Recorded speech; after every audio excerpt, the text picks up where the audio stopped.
It's chaos every single day. You never know what's going to happen next. The tariffs are on, the tariffs are off. This is completely crazy. The business community hates this. Our markets hate this. The global economy hates this. Will Democrats be able to seize this moment? Let's find out.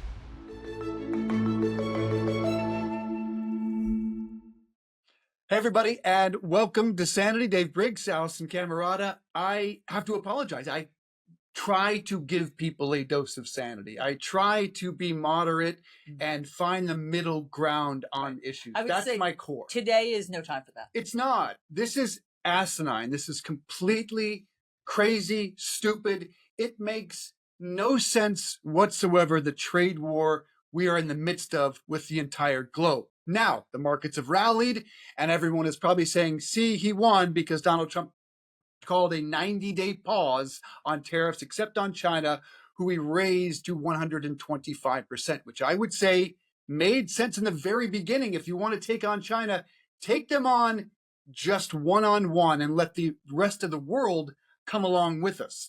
But taking on the EU, Canada, Mexico, Vietnam, everyone in the world with China never made any sense. The president said, we're bringing in $2 billion a day in tariffs. Tariffs don't bring in $1 to the U.S. Treasury. That is an outright lie because importers pay them. And if they so choose, they pass them on to the consumers, us, Americans. And the other line they're using, Allison, is, we don't care about Wall Street. You had your day. Scott Bessent today said, we care about Main Street and we are fighting for them. 58% of Americans own stocks in one form or another. Most of us, 401ks, 529s, retirement plans.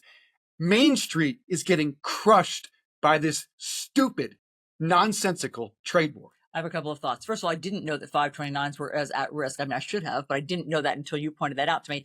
Terrifying for anybody with college-age kids, number one. Number two, I predict that Donald Trump's sycophantic right-wing loyalists will pretend as though this was all a strategy all along. See, he's so smart. He kept everybody guessing. That's what he does. This is the power. This is the art of negotiation. He keeps everybody on their toes. You never know what's going to happen. And then at the last minute, he pulls it back. I would submit, no, he said just yesterday he would not do this. He was not interested in a pause. He was quite clear about that. Somebody got in his ear, obviously. And since Elon Musk has been tweeting out loud about how much he hates this, and other billionaires have been, somebody got in his ear and he wasn't going to do this. This isn't some great strategy that he has. This is him possibly realizing that he went too far, or I guess his friends or associates telling him he went too far. First off, as Anthony Scaramucci has long proclaimed, he doesn't have friends. So let's dismiss with that. I don't think it was anyone in Congress. I don't think it was anyone in the Senate because they've been vocal like Ted Cruz, Tom Tillis, Rand Paul from the start. It had to be billionaire friends. Elon Musk. I think Elon Musk has been trying to call Donald Trump an idiot without using him by name. Elon Musk lost $138 billion from the start of the year to the morning of Wednesday. Hey, that is more money than all but 5 people on the planet. And he said about Peter Navarro, the only one who really can be eloquent-ish about tariffs, who actually believes in tariffs as a core, Peter Navarro. He said he's truly a moron and dumber than a sack of bricks. And then qualifying that by saying that's a little unfair to bricks. And if he's saying that about Peter Navarro, who's tariffs are the core belief, he's saying that about Donald Trump. Right. Peter Navarro is a proxy for Donald Trump in Elon Musk speak. I get it. But somehow something spooked Donald Trump because 24 hours ago, he was not going to do this, even though I know you have lots of examples of people, even Republicans, speaking out on cable news saying you're hurting all of us. Well, Ted Cruz was very vocal. Rand Paul's been vocal. Tom Tillis has been vocal. Don Bacon from Nebraska. Ben Shapiro was probably the most intelligent person on the far right, a Trump supporter, that really broke down what tariffs are until Scott Galloway, who I believe is one of the smartest 10 people I've ever heard speak in my life. He's a professor. He's an author. He's an entrepreneur. He was on with Anderson Cooper. And he really broke down the notion that this is utter nonsense, that none of it makes any sense. So listen to Scott Galloway with Anderson Cooper. If These tariffs go through. Your iPhone's about to go from $1,300 to $2,100. To produce it in the US would cost $3,500. So we're not going to bring back iPhone manufacturing. These companies produce products on average 50 to 80% less expensively than we do.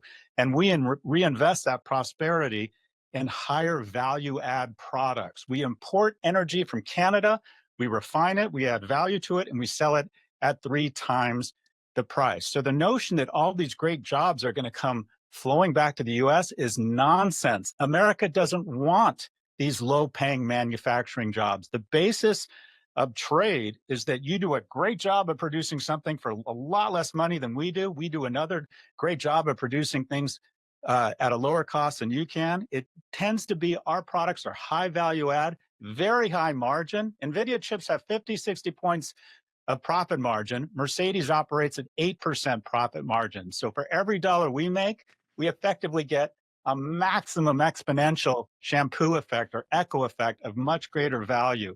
Global trade has been the unbelievable unlock for global prosperity and massive prosperity in the United States. So helpful to have him lay out those dollars and cents in, the kind of vernacular that we understand. He's so good at that. Free trade has benefited the United States. Yes, it has killed some manufacturing jobs, but the United States, to his point, doesn't want, most Americans don't want those jobs. Sure, you might get 10, 20, 30,000 jobs back. That doesn't change our economy. We need to move towards smarter jobs. And a lot of those jobs would be automated anyway if they were to come back. But the best point he makes there is we want cheap, free stuff. We benefit by the system that was in place prior to these nonsensical tariffs. Yeah. Very good way to break it down by Scott Galloway. But will Democrats be able to seize this moment? Let's find out. We have the perfect guest to talk about what Democrats do in this moment regarding the dumbest trade war, as I've called it, in our history. Congressman Laura Gillen is the representative of New York's 4th district. She flipped that district from Republican control in November. Great to have you on, Congressman. Really appreciate you being here on a crazy day in our economy. Politically speaking, Donald Trump has called off the tariffs for 90 days. Paused, while slapping a 125% tariff now on China. Just your reaction. Well, I mean, this is kind of characteristic of this administration. It's chaos every single day. He announced this while his trade minister was testifying before Ways and Means, so he didn't even know that it was coming. We've seen the tariffs are on, the tariffs are off. It's going to be this country. No, it's going to be that country. It's going to be wine. No, it's going to be whiskey. It's on. I'm doubling down. This morning, he said Americans need to chill out. This afternoon, he said it's a pause. The business community hates this. Our markets hate this. The global economy hates this. We never know what's going to happen next with this president. And so what do we do to fight back? I'm really proud that I am a co-sponsor of a bipartisan bill to try to regain and reclaim Congress's authority over trade policy. It is the Bipartisan Trade Review Act. It's bipartisan, it's bicameral, and it's going to reassert Congress's power to dictate trade policy. How many Republicans have come aboard? Well, it's sponsored by Don Bacon in the House, and I don't have an exact count, but we can get that to you. Congressman, why do you need that bill? Isn't this codified somewhere in the Constitution or somewhere that Congress controls the purse strings? Congress has to approve the tariffs. Why is this even needed? Well, constitutionally, absolutely, Congress has the power of the purse, and this is our constitutional right to dictate trade policy, but it's just pushing back against this administration and reining it in. So in the legislation, it says if the president decides that there's an emergency and he needs to implement some tariffs, he's got a 60-day window, and then either we approve it or they go away. And at any time, it reasserts Congress's power to legislate and stop any tariff that Congress does not approve of. He will, of course, veto that bill. So this is an exercise of futility? No, we'll see what happens. I think we've seen he's responded. He said, oh, I'm doubling down, I'm doubling down, I'm doubling down. But he's responded to the pressure that he has faced and that his Republican colleagues have faced since we've seen our markets crash, people's 401ks being completely wiped out, people who are approaching retirement are just terrified that there won't be any money left in their nest egg because of these trade wars. And so I think what we've seen today is not because other nations are cowering down, it's because he feels the heat and he knows that this trade war is deeply unpopular here and abroad. It's been remarkable to watch even some Murdoch media properties talk about this. Even some Republicans in Congress come out to the microphone and talk about how this is the wrong idea. Who do you think? Do you have any sense of who got to Donald Trump to have him have this 180, this change of opinion? What happened in the past 24 hours? You know what? I have no idea what happens in the inner workings of the White House. I suspect that because of the devastation on Wall Street, and the fear in everyday people, even people who don't have a stock portfolio, are really worried about the impact of these tariffs and how it's going to affect their bottom line. This was an economy election. The people who voted for Donald Trump voted for him because they thought he was going to improve their economic circumstances. And we have seen it has been the exact opposite. That's what I'm hearing from my constituents in a very, very purple district on both sides of the aisle. I want to hear more about what you say you're hearing from your constituents, but I'm really curious your thoughts, Congresswoman, on is that the fault of Democrats that they allowed for Donald Trump to take control of the narrative about the economy throughout and even before and after the election, when the economy by almost every stretch was extraordinarily healthy? It absolutely was a failure in messaging. I can't speak for the Biden administration, but all the wins that administration had, economic wins that they did not resonate with voters in this election.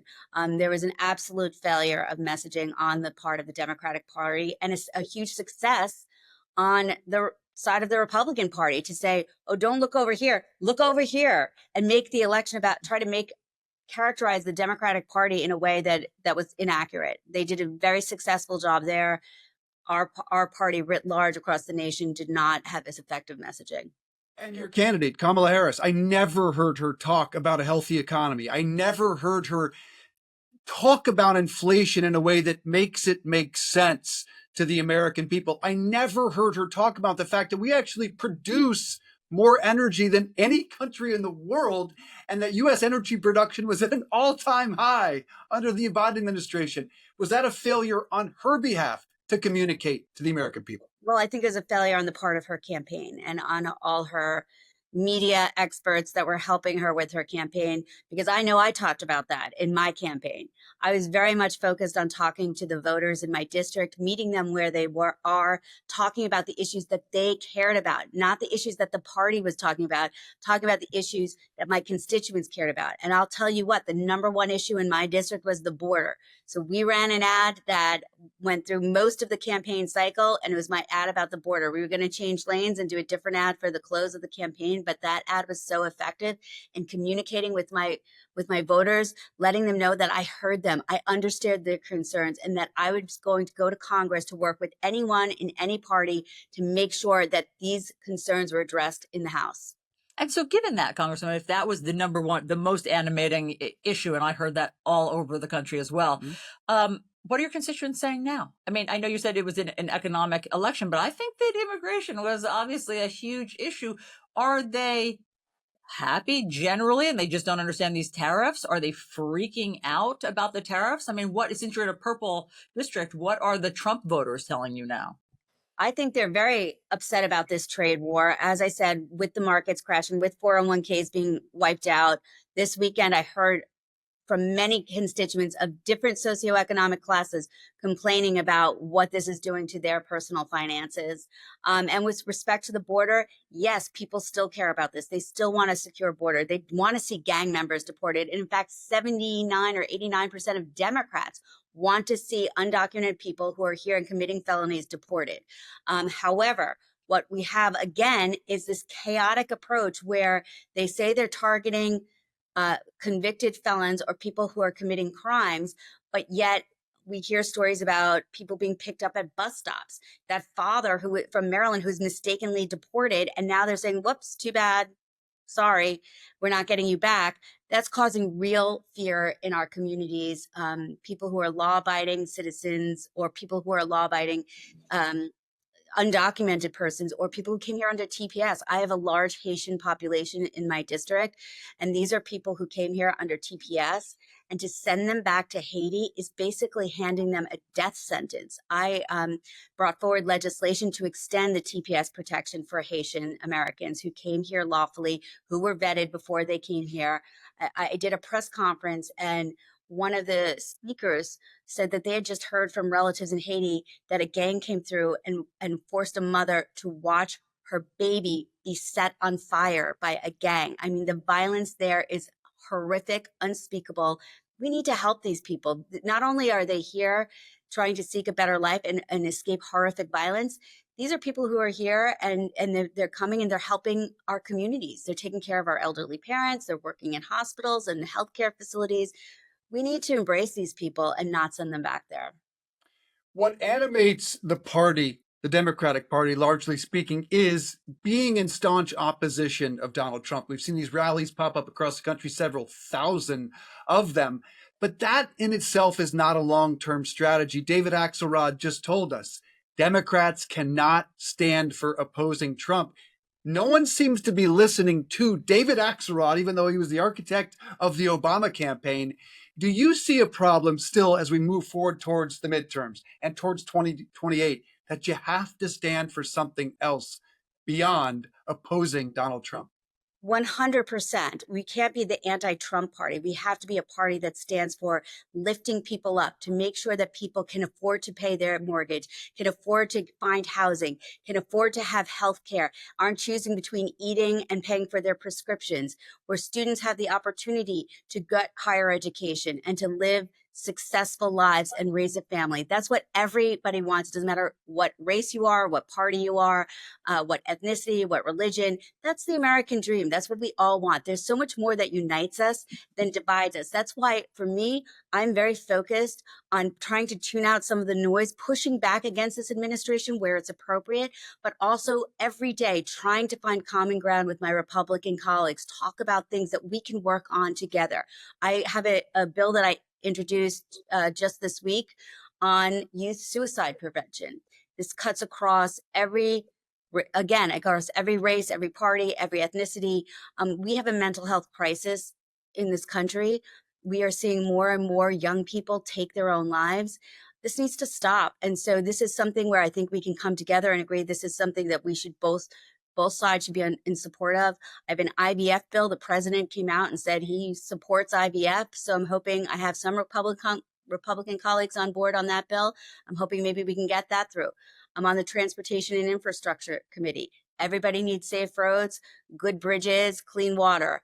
I'm hoping that that's a committee where we'll be able to get things done and deliver for the American people, because that's why they send us here. So, Congresswoman, we'd like to give our viewers a call to action, something that makes them feel a little empowered, not just sitting ducks. What do you tell your constituents when they say that they're freaking out about their retirements or about their kids' college tuition or about, being able to pay their bills? What are you telling them right now? I say get involved at the local level, get to know the people who are running for office, the people who are in office, communicate with their offices. We are doing a town hall next week. We will be encouraging folks that how they can mobilize, not just in my district, but in other districts, to make sure that our elected officials on both sides of the aisle are hearing them, are hearing their concerns, because I do believe that there are colleagues on the Republican side who don't agree with some of the things that are happening with this trade war. We've seen some of them are on this bipartisan bill with me. And the more they're hearing from their constituents and from constituents across the country that this is not what we signed up for and this is not what we want, it'll be easier for them to break a little bit with the administration and come together as a body, a legislative body in Congress to right some of the things that have been done wrong. There are reportedly a dozen Republicans with you, in addition to Don Bacon from Nebraska, but none of them have stepped forward publicly. When you talk about how you relate to your constituents, how do you talk to them about what tariffs are and what they do to the economy? They have to understand them. So, how would you tell them what these tariffs are and what they do? Well, it would depend on who I try to meet every constituent where they are. I respect them. I listen to what their understanding is. And then if there's something they don't understand, I help to explain it to them. So, there can be a time and a place for tariffs where they might make sense.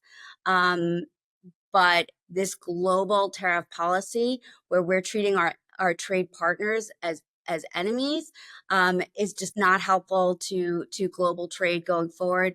Canada has been a great trade partner with us. So to penalize Canada is going to have a negative impact on their lives. And I try to explain to them how that's going to roll out over the next couple of months if these tariffs stay in place. But right now, I can't even give them any comfort on what's going to happen next week or tomorrow, because it seems to change every single day. Yeah. Do you think that we're out of the woods? It's impossible to know. I mean, I'm just asking you to look into a crystal ball. I mean, was there a sigh of relief across the halls of Congress when you heard that there was this 90-day pause?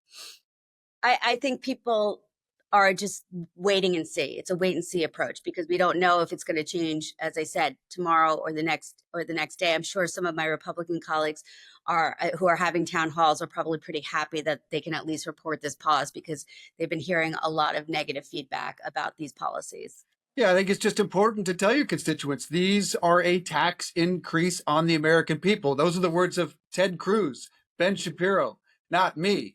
That they slow down growth, that they they hurt American consumers and businesses alike. I'm curious, is there something, and this is a hard question we ask everyone who criticizes Donald Trump, is there something you say he's doing right, something that you applaud that he's done thus far? Yeah, sure. I think, first of all, he had a huge foreign policy win in his prior administration with the Abraham Accords, trying to normalize relationships with Israel and its Middle Eastern neighbors. I think that was a great foreign policy achievement. I think declaring the Houthis a terrorist organization because they are an Iranian proxy that is not only trying to harm Israel, but it's trying to harm the United States. I agree with that decision. I agree generally with the concept of eliminating waste, fraud, and abuse in government. When I ran for local office, that was one of my transparency, and that were my main platform that I ran on. And it's what I did, but I did it in a thoughtful, deliberative approach. That is not what we're seeing. What we're seeing from Doge is the wrecking ball approach. Shake everything up, break everything, and then we can put it back together later. That's not the way to do this. It's not a good idea to just say, okay, we're going to fire all these people who are guarding our stockpile of nuclear weapons, and then go, oh, wait, we didn't mean to fire them. Oh, we can't find them now because we deleted all their information from our records. Yeah. That's not the way you do this. So I agree that it's a good idea to do that. And if there were programs, for example, in USA that were ridiculous, he rattled off a bunch of them at his address to Congress. And I think most people on both sides of the aisle with certain of the programs, if they actually were real programs, would agree, you know what, that's a silly program. We should get rid of that. Do it with the scalpel. Don't do it with the wrecking ball. He said he's going to use the scalpel, but all we've seen so far is the wrecking ball. Yeah. And not to mention that getting rid of the Houthis, great plan. Putting the war plans out on Signal, not a great plan. Yeah. Not really example in leadership or in national security policy. Yeah. So Congresswoman, we know you have to go soon. And thanks for all of this time. We like to give our guests a dose of sanity. We ask our guests to give our viewers what you do to stay sane. With all of this craziness in Congress, what is your dose of sanity that allows you to keep working and being sane? I would say my dose of sanity is talking to my children, particularly my younger children, because that's the reason why I'm here. That's the reason I'm trying to make things better for this country, for the world that they're going to inherit and the world they're going to live in. And also my 16-year-old daughter knows that I have a kind of important job, but it's not as important as what's going on in her life, in her world. So it brings me down to reality to know, like, this is also what people in my district might not be thinking very much about trade wars. They're just thinking about their day-to-day life. And so always keep that in mind when you're speaking with folks. So how's that work? Is it like, yeah, Mom, I know there's a global trade war and we might go into a recession. And I know they're talking about war plans on Signal, But the junior prom is coming up. how does that conversation go? Well, I say last week I came home after a really busy week here, and she had a giant pile of laundry. And she said, Mom, can you just do all my laundry for me? And I said, you should be doing this. And she said, Mom, I play travel lacrosse. I play high school lacrosse. I am very busy. Don't you think you could do it for me? And I said, I'm a little busy too, honey, but that didn't persuade her. Boy, that must put things in perspective for you right there. I lied. I do have one last question for you. And it is, I talk a lot, and I know it's a long way away, about 2028, more than she'd like. Is there someone that you think can lead Democrats out of this wilderness? Someone that might be a governor, that might be a congressman like yourself, someone you say, I think this person just might lead us out of this? Well, I don't know if I'm going to identify any particular candidate yet, because I think the field is so murky right now. We don't really know who that person is. But I think it has to be a person who's very focused on common sense policies, who understands that we need to not talk in hyper partisan talking points or sound bites. We need to talk to the American people. We need to reach the American people. We need to articulate that vision of what a Democratic president wants to bring to the table, what a Democratic leadership wants to bring to the table, wants to deliver for the American people. Again, like my approach would be focus on the things that we all want to see happen in the next 10 years, what we want for our children and how we can deliver it. Let's get Congress and the presidency back to work together, work again on important things and start delivering results, not just delivering hyper partisanships and dramatic news stories. Less drama, more results. That's what I think I want to see in any leader going forward.